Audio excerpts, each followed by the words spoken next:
Thank you very much. Thank you very much. Thank you. Thank you very much. Friends, delegates, and distinguished guests, please.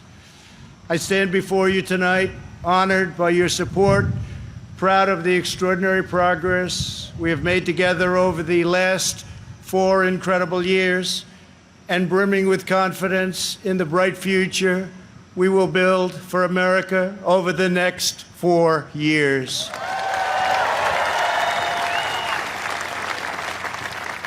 We begin this evening.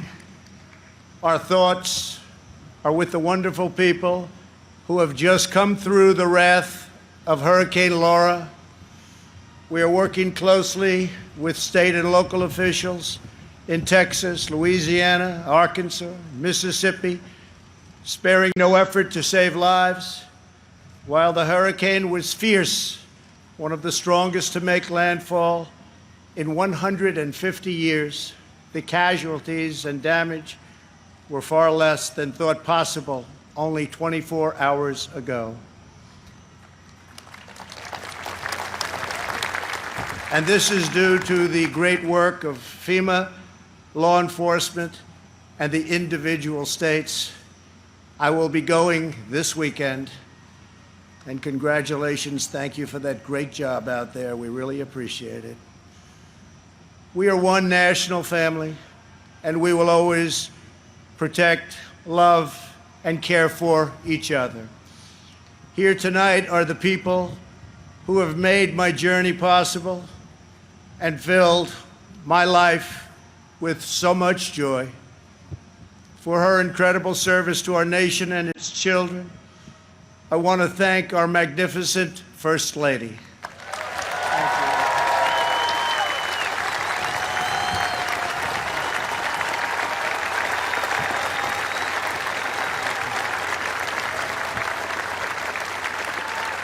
Thank you, sweetheart.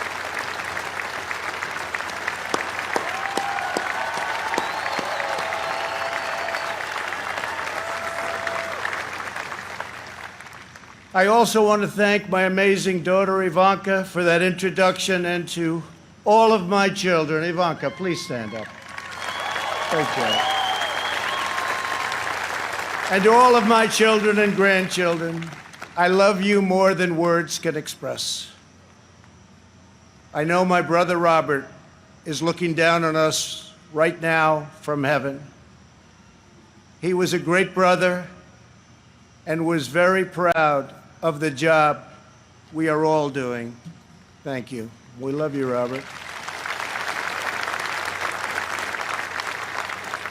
Let us also take a moment to show our profound appreciation for a man who has always fought by our side and stood up for our values, a man of deep faith and steadfast conviction, our Vice President, Mike Pence.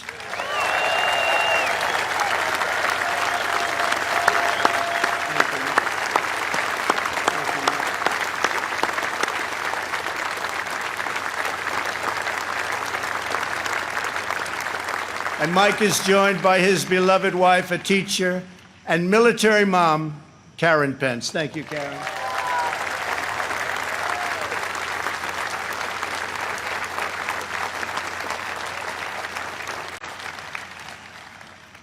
My fellow Americans, tonight, with a heart full of gratitude and boundless optimism, I profoundly accept this nomination for President of the United States.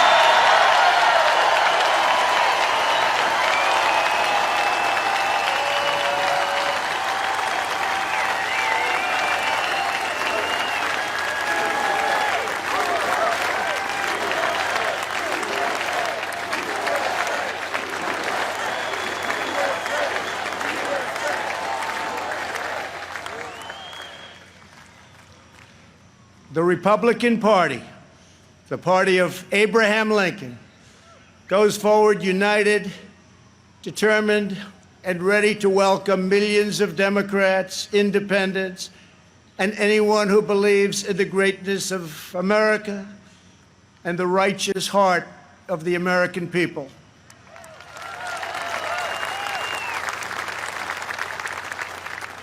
In a new term as president, we will again build the greatest economy in history, quickly returning to full employment, soaring incomes, and record prosperity.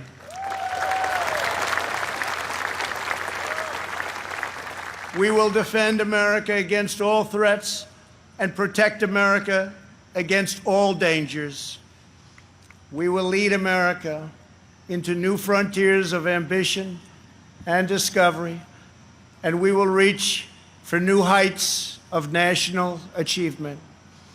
We will rekindle new faith in our values, new pride in our history, and a new spirit of unity that can only be realized through love for our great country.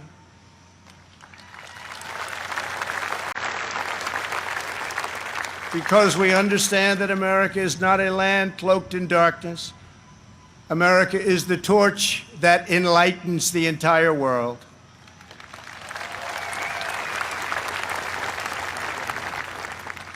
Gathered here at our beautiful and majestic White House, known all over the world as the People's House, we cannot help but marvel at the miracle that is our great American story.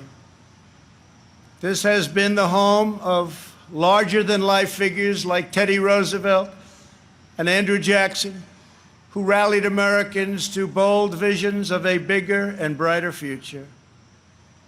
Within these walls lived tenacious generals like President Grant and Eisenhower, who led our soldiers in the cause of freedom. From these grounds, Thomas Jefferson sent Lewis and Clark on a daring expedition to cross a wild and uncharted continent. In the depths of a bloody civil war, President Abraham Lincoln looked out these very windows upon a half-completed Washington Monument and asked God, in his providence, to save our nation. 2 weeks after Pearl Harbor, Franklin Delano Roosevelt welcomed Winston Churchill, and just inside, they set our people on a course to victory in the Second World War. In recent months, our nation and the entire planet has been struck by a new and powerful, invisible enemy. Like those brave Americans before us, we are meeting this challenge. We are delivering life-saving therapies and will produce a vaccine before the end of the year, or maybe even sooner.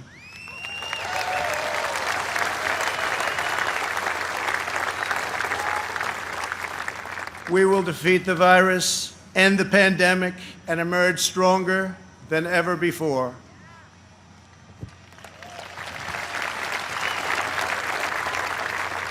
What united generations past was an unshakable confidence in America's destiny and an unbreakable faith in the American people.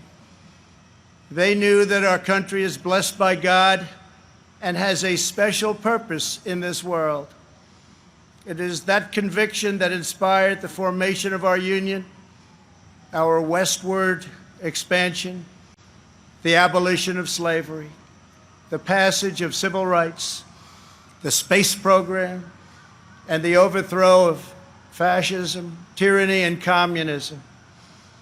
This towering American spirit has prevailed over every challenge and lifted us to the summit of human endeavor.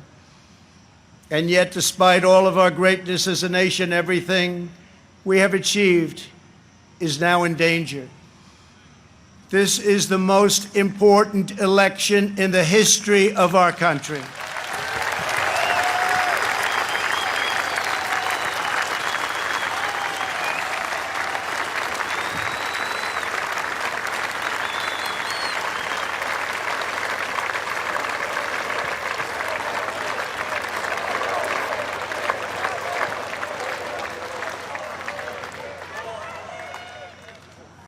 Thank you. At no time before have voters faced a clearer choice between two parties, two visions, two philosophies, or two agendas. This election will decide whether we save the American dream or whether we allow a socialist agenda to demolish our cherished destiny. It will decide whether we rapidly create millions of high-paying jobs or whether we crush our industries and send millions of these jobs overseas, as has foolishly been done for many decades. Your vote will decide whether we protect law-abiding Americans or whether we give free rein to violent anarchists and agitators and criminals who threaten our citizens. And this election will decide whether we will defend the American way of life or whether we will allow a radical movement to completely dismantle and destroy it. That won't happen.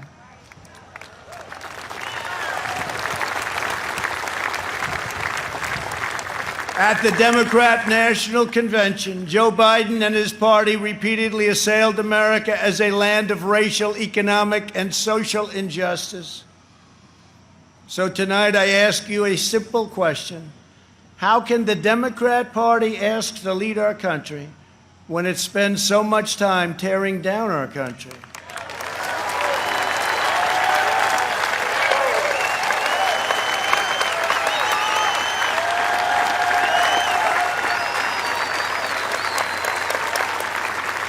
In the left's backward view, they do not see America as the most free, just, and exceptional nation on earth. Instead, they see a wicked nation that must be punished for its sins. Our opponents say that redemption for you can only come from giving power to them. This is a tired anthem spoken by every repressive movement throughout history. But in this country, we don't look to career politicians for salvation. In America, we don't turn to government to restore our souls. We put our faith in Almighty God.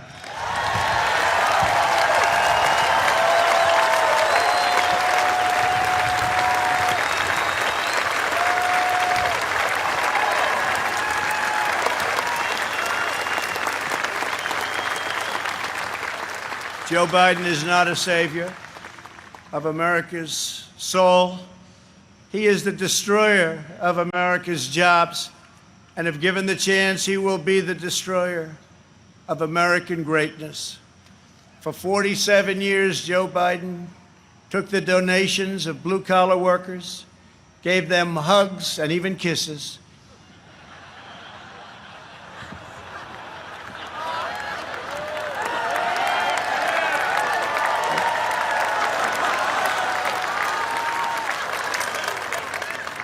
and told them he felt their pain. And then he flew back to Washington and voted to ship our jobs to China and many other distant lands. Joe Biden spent his entire career outsourcing their dreams and the dreams of American workers, offshoring their jobs, opening their borders, and sending their sons and daughters to fight in endless foreign wars, wars that never ended. 4 years ago, I ran for president because I could not watch this betrayal of our country any longer. I could not sit by as career politicians let other countries take advantage of us on trade, borders, foreign policy, and national defense. Our NATO partners, as an example, were very far behind in their defense payments. But at my strong urging, they agreed to pay $130 billion more a year, the first time in over 20 years that they upped their payments.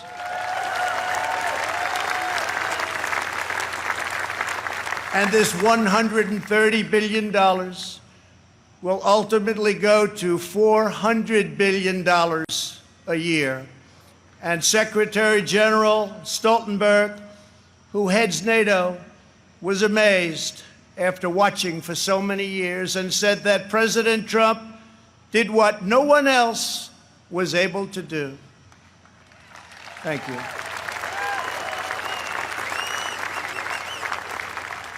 From the moment I left my former life behind, and it was a good life,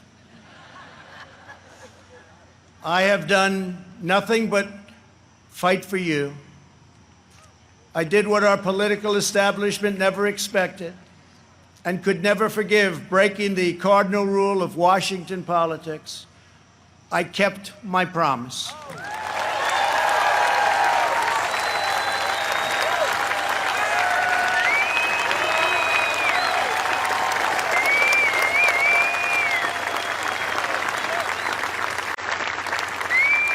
Together, we have ended the rule of the failed political class, and they are desperate to get their power back by any means necessary. You've seen that. They are angry at me because instead of putting them first, I very simply said, America first.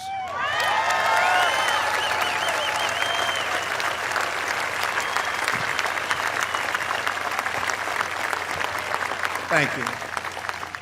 Days after taking office, we shocked the Washington establishment and withdrew from the last administration's job-killing Trans-Pacific Partnership. I then immediately approved the Keystone XL and Dakota Access pipelines, ended the unfair and very costly Paris Climate Accord, and secured for the first time American energy independence.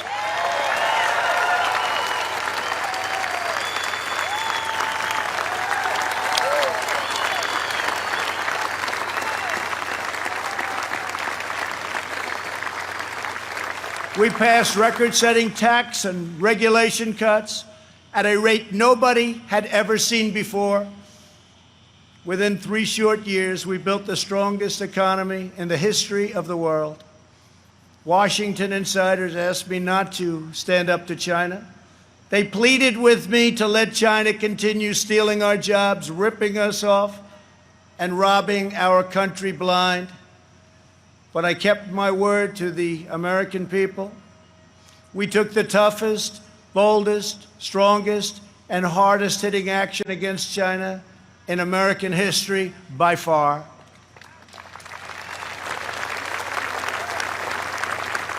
They said that it would be impossible to terminate and replace NAFTA. But again, they were wrong.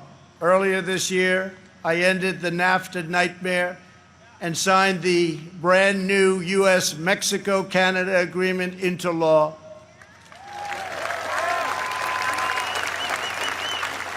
And right now, auto companies and others are building their plants and factories in America, not firing their employees, and not deserting us for other countries. In perhaps no area did the Washington special interests try harder to stop us than on my policy of pro-American immigration. But I refuse to back down, and today America's borders are more secure than ever before.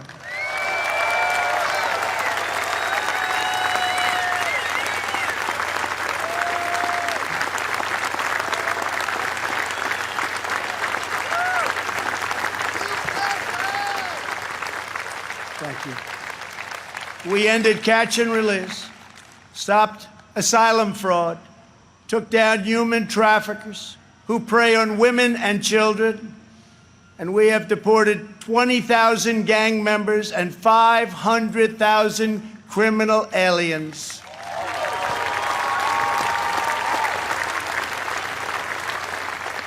We have already built 300 miles of border wall, and we are adding 10 new miles every single week. The wall will soon be complete, and it is working beyond our wildest expectations.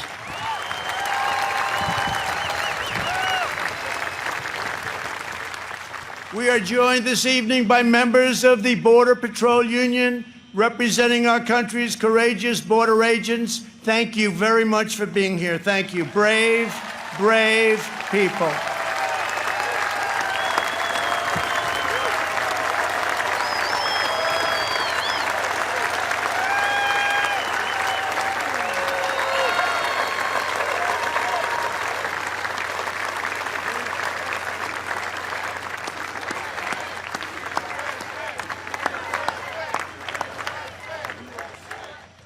You see, this country loves our law enforcement. They do. They do. They really do. Love and respect. When I learned that the Tennessee Valley Authority laid off hundreds of American workers and forced them to train their lower-paid foreign replacement, I promptly removed the chairman of the board. And now those talented American workers have been rehired and are back providing power to Georgia, Alabama, Tennessee, Kentucky, Mississippi, North Carolina, and Virginia.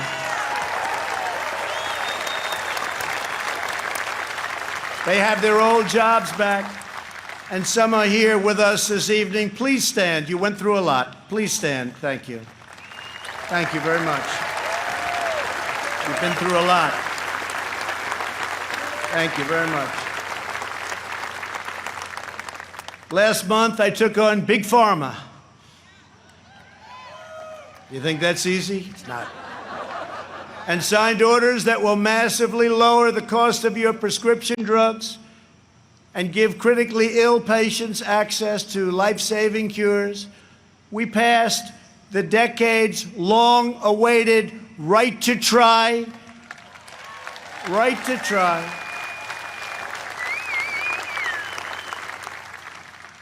We also passed VA accountability and VA choice. Our great veterans, we're taking care of our veterans. 91% approval rating this month, the VA, given by our veterans. First time anything like that's ever happened.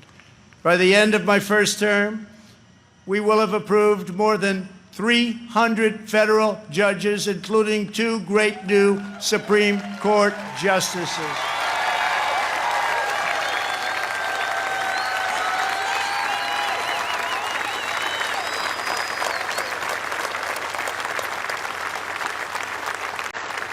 And to bring prosperity to our forgotten inner cities, we worked hard to pass historic criminal justice reform, prison reform, opportunity zones, and long-term funding of historically black colleges and universities. And before the China virus came in, produced the best unemployment numbers for African Americans, Hispanic Americans, and Asian Americans ever recorded.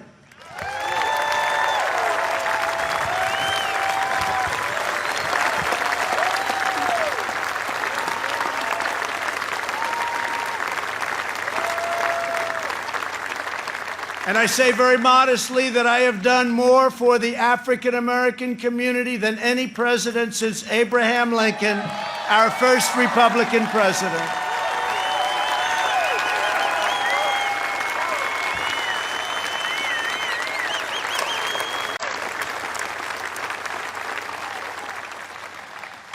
And I have done more in 3 years for the black community than Joe Biden has done in 47 years.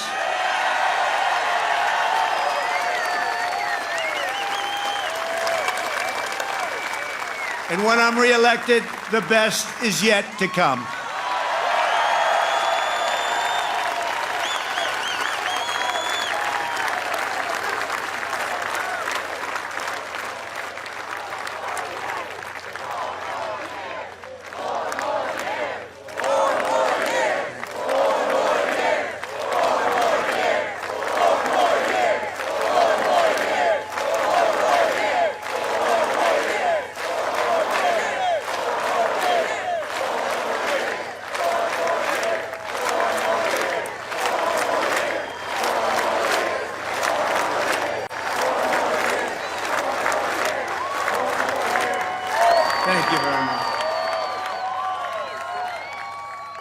When I took office, the Middle East was in total chaos.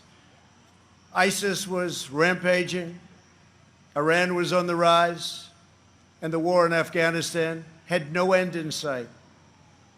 I withdrew from the terrible one-sided Iran nuclear deal.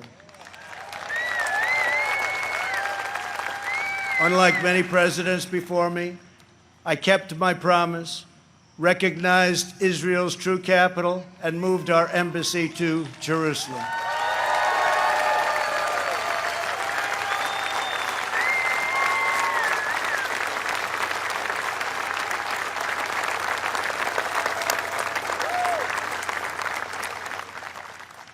But not only did we talk about it as a future site, we got it built. Rather than spending $1 billion on a new building as planned, we took an already owned existing building in a better location. Real estate deal, right? And opened it at a cost of less than $500,000.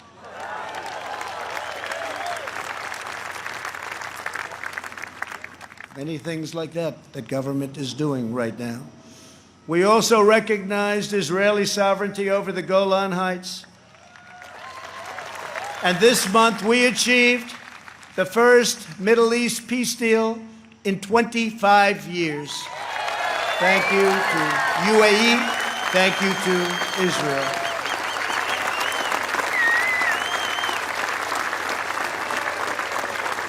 In addition, we obliterated 100% of the ISIS caliphate and killed its founder and leader, Abu Bakr al-Baghdadi.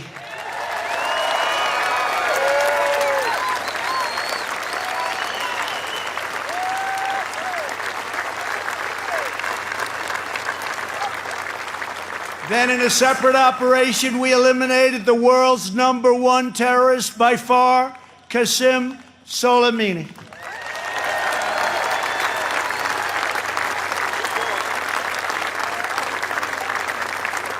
Unlike previous administrations, I have kept America out of new wars, and our troops are coming home.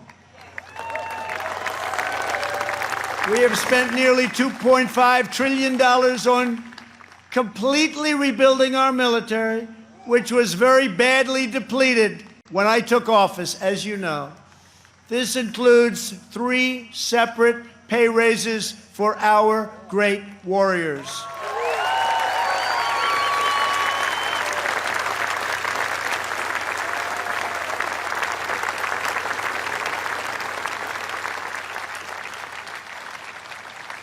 We also launched the Space Force, the first new branch of the United States military since the Air Force was created almost 75 years ago.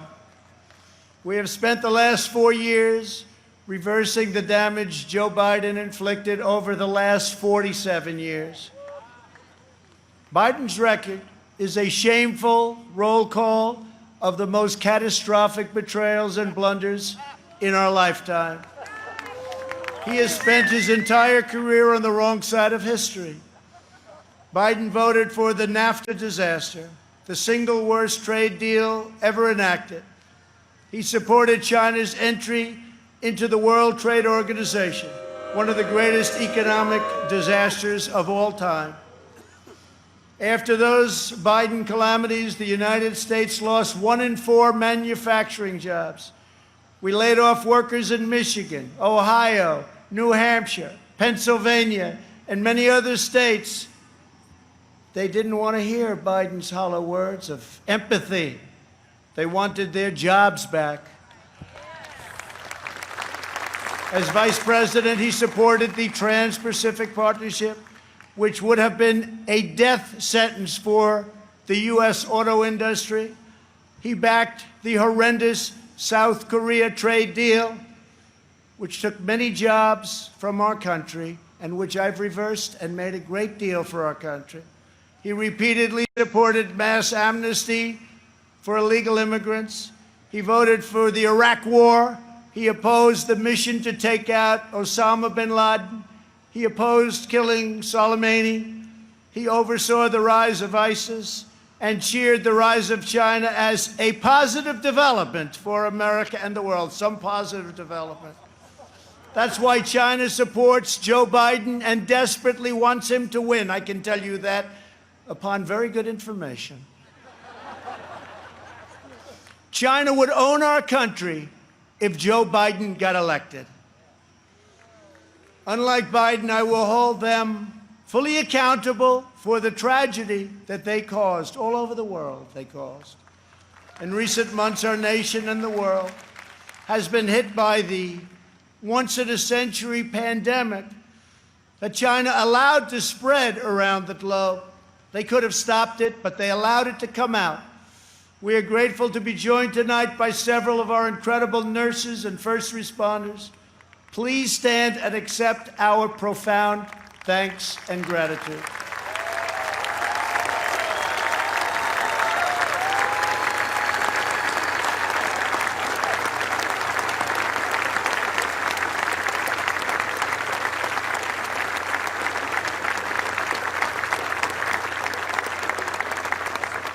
Many Americans, including me, have sadly lost friends and cherished loved ones to this horrible disease. As one nation, we mourn, we grieve, and we hold in our hearts forever the memories of all of those lives that have been so tragically taken, so unnecessary. In their honor, we will unite. In their memory, we will overcome. And when the China virus hit, we launched the largest national mobilization since World War II. Invoking the Defense Production Act, we produced the world's largest supply of ventilators. Not a single American who has needed a ventilator has been denied a ventilator, which is a miracle.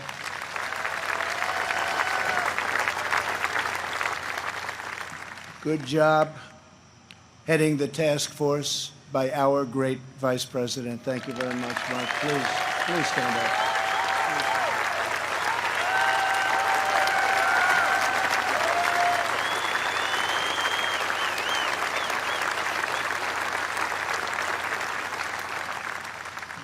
We shipped hundreds of millions of masks, gloves, and gowns to our frontline healthcare workers. To protect our nation's seniors, we rushed supplies, testing kits, and personal to nursing homes. We gave everything you can possibly give, and we're still giving it because we're taking care of our senior citizens.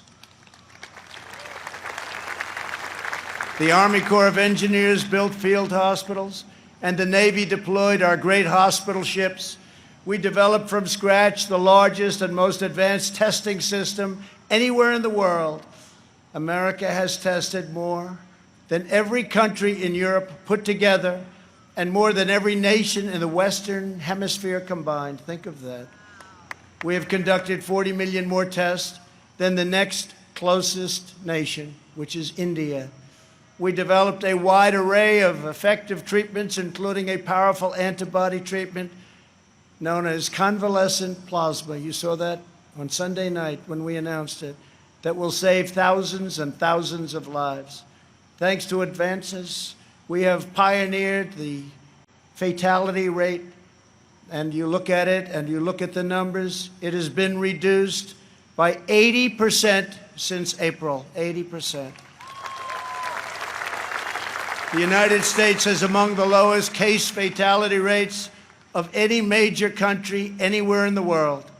The European Union's case fatality rate is nearly 3 times higher than ours, but you don't hear that. They don't write about that. They don't want to write about that. They don't want you to know those things. Altogether, the nations of Europe have experienced a 30% greater increase in excess mortality than the United States. Think of that. We enacted the largest package of financial relief in American history. Thanks to our Paycheck Protection Program, we have saved or supported more than 50 million American jobs. That's one of the reasons that we're advancing so rapidly with our economy. Great job. As a result, we have seen the smallest economic contraction of any major Western nation, and we are recovering at a much faster rate than anybody. Over the past 3 months, we have gained over 9 million jobs, and that's a record in the history of our country. Unfortunately, from the beginning, our opponents have shown themselves capable of nothing but a partisan ability to criticize. When I took bold action to issue a travel ban on China very early indeed, Joe Biden called it hysterical and xenophobic. And then I introduced a ban on Europe very early again. If we had listened to Joe, hundreds of thousands more Americans would have died. Instead of following the science, Joe Biden wants to inflict a painful shutdown on the entire country. His shutdown would inflict unthinkable and lasting harm on our nation's children, families, and citizens of all backgrounds.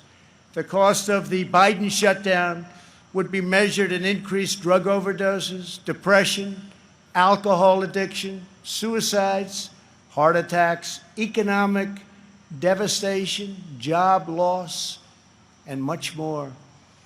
Joe Biden's plan is not a solution to the virus, but rather it's a surrender to the virus.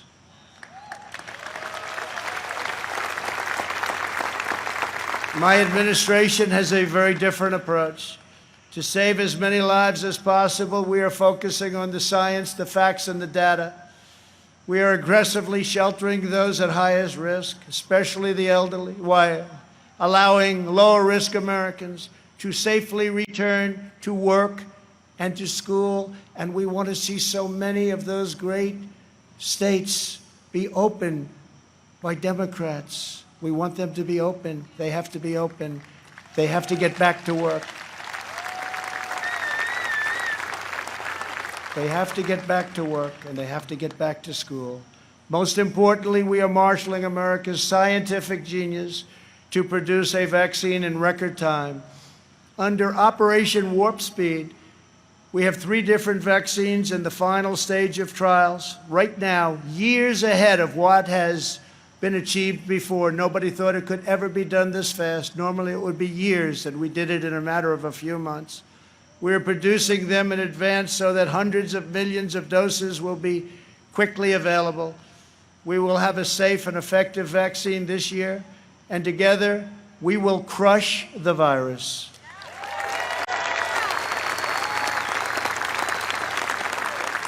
At the Democrat convention, you barely heard a word about their agenda.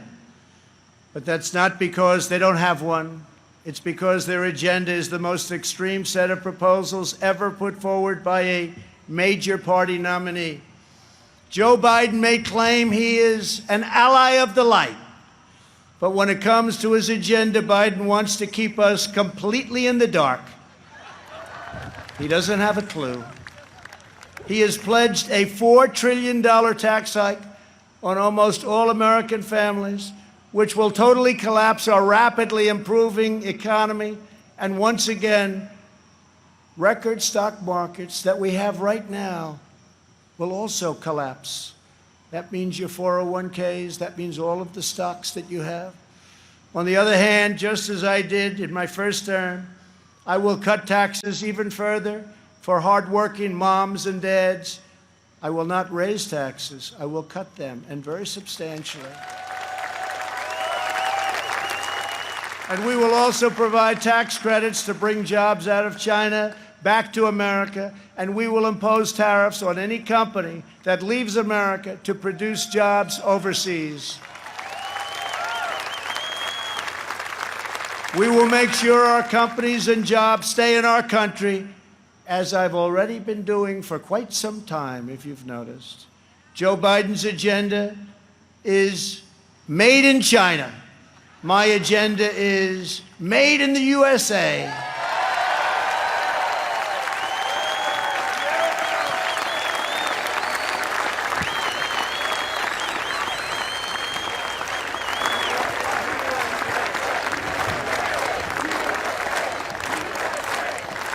Biden has promised to abolish the production of American oil, coal, shale, and natural gas, laying waste to the economies of Pennsylvania, Ohio, Texas, North Dakota, Oklahoma, Colorado, and New Mexico, destroying those states, absolutely destroying those states and others.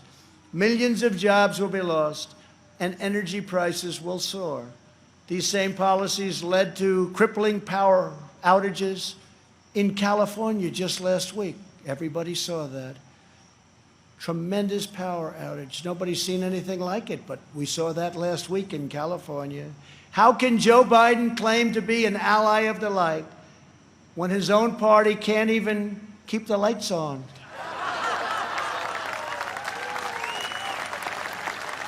Joe Biden's campaign has even published a 110-page policy platform. You can't get away from this. Co-authored with far-left Senator Crazy Bernie Sanders. The Biden-Bernie manifesto calls for suspending all removals of illegal aliens, implementing nationwide catch and release, and providing illegal aliens with free, taxpayer-funded lawyers. Everybody gets a lawyer. Come on over to our country. Everybody has a lawyer. We have a lawyer for you. That's what we need, is more lawyers. Joe Biden recently raised his hand on the debate stage and promised to your giveaway he was going to give it away, your health care dollars to illegal immigrants, which is going to bring massive number of immigrants into our country. Massive numbers will pour into our country in order to get all of the goodies that they want to give: education, health care, everything. He also supports deadly sanctuary cities that protect criminal aliens.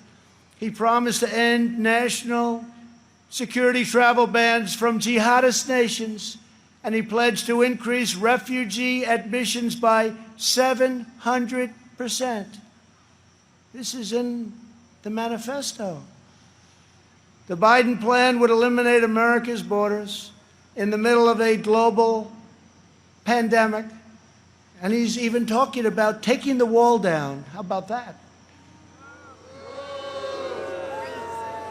Biden also vowed to oppose school choice and close all charter schools, ripping away the ladder of opportunity for Black and Hispanic children. In a second term, I will expand charter schools and provide school choice to every family in America.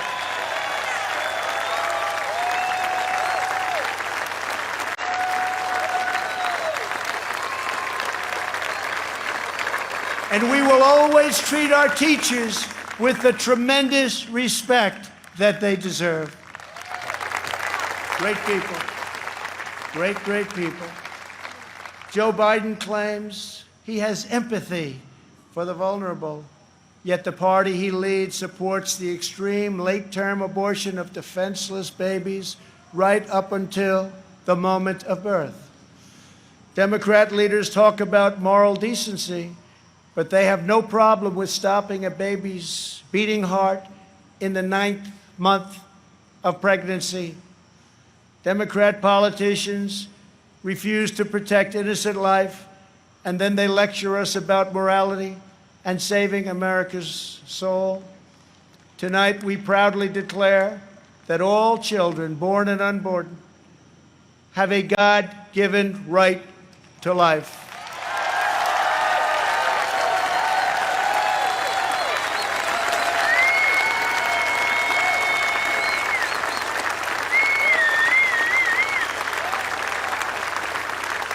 During the Democrat convention, the words "under God" were removed from the Pledge of Allegiance. Not once, but twice. We will never do that. But the fact is, this is where they're coming from. Like it or not, this is where they're coming from. If the left gains power, they will demolish the suburbs, confiscate your guns, and appoint justices who will wipe away your Second Amendment and other constitutional freedoms. Biden is a Trojan horse for socialism. If Joe Biden doesn't have the strength to stand up to wild-eyed Marxists like Bernie Sanders and his fellow radicals, and there are many, we see them all the time, it's incredible actually, then how is he ever going to stand up for you? He's not. The most dangerous aspect of the Biden platform is the attack on public safety. The Biden-Bernie manifesto calls for abolishing cash bail, immediately releasing 400,000 criminals onto the streets and into your neighborhoods. When asked if he supports cutting police funding, Joe Biden replied, yes, absolutely. When Congresswoman Ilhan Omar called the Minneapolis Police Department a cancer that is rotten to the root, Biden wouldn't disavow her support and reject her endorsement. He proudly displayed it shortly later on his website. Displayed it in big letters. Make no mistake, if you give power to Joe Biden, the radical left will defund police departments all across America. They will pass federal legislation to reduce law enforcement nationwide. They will make every city look like Democrat-run Portland, Oregon. No one will be safe in Biden's America. My administration will always stand with the men and women of law enforcement.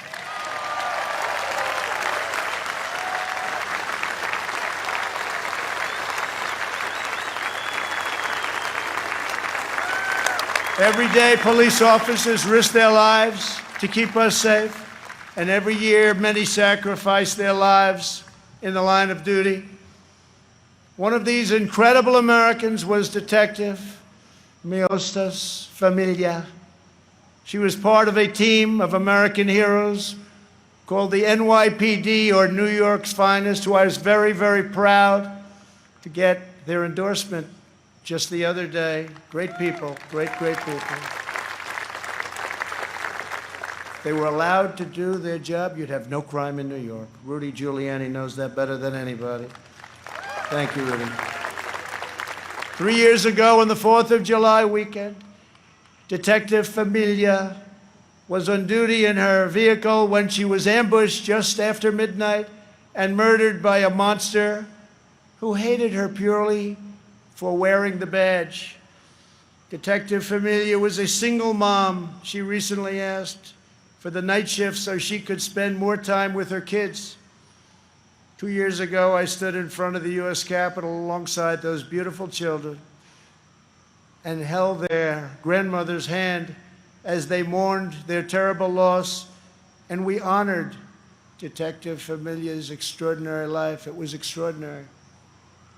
Detective Familia's 3 children are with us this evening. Genesis, Peter, Delilah, we are so grateful to have you here tonight. Thank you very much for coming. Thank you very much. Thank you very much.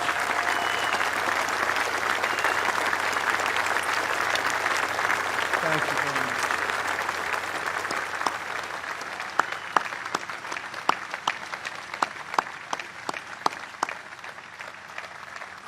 I promise you that we will treasure your mom in our memories forever.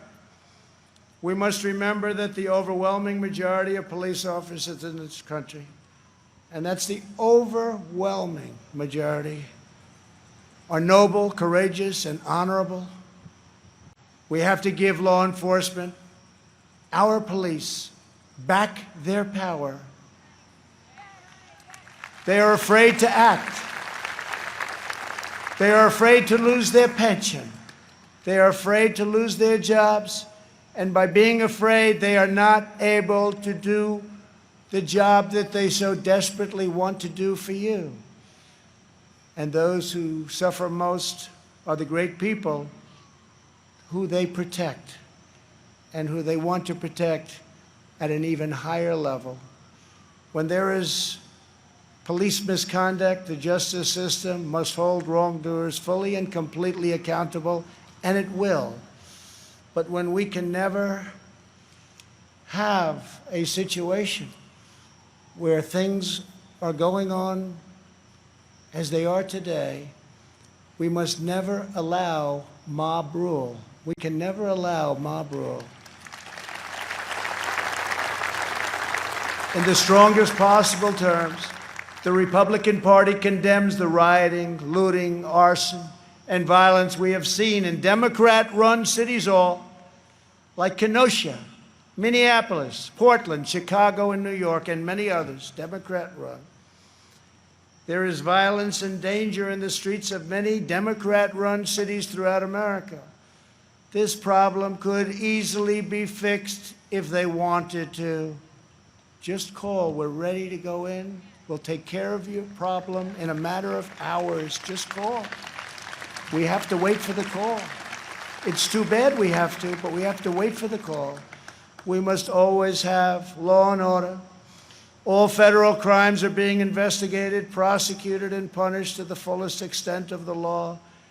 When the anarchists started ripping down our statues and monuments right outside, I signed an order immediately, 10 years in prison, and it was a miracle. It all stopped. No more statues.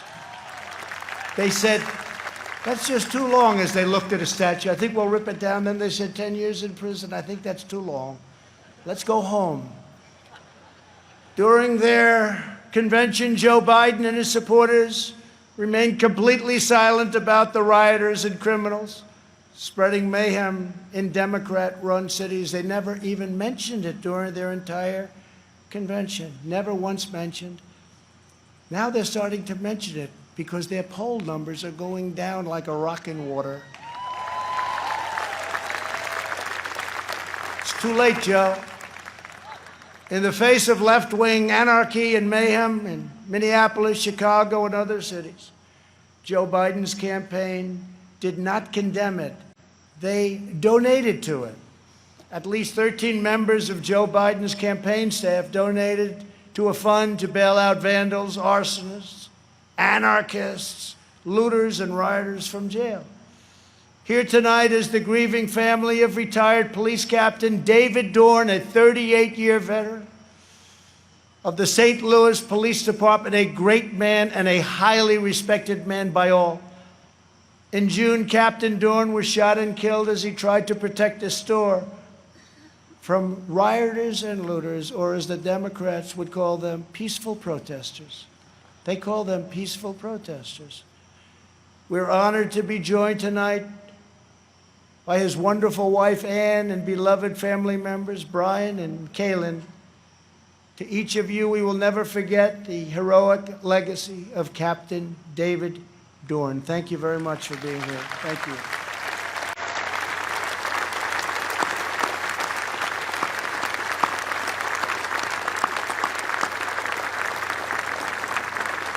Thank you very much. Great man. Great man. As long as I am president, we will defend the absolute right of every American citizen to live in security, dignity, and peace. If the Democrat Party wants to stand with anarchists, agitators, rioters, looters, and flag burners, that is up to them. But I, as your president, will not be a part of it. The Republican Party will remain the voice of the patriotic heroes who keep America safe and salute the American flag.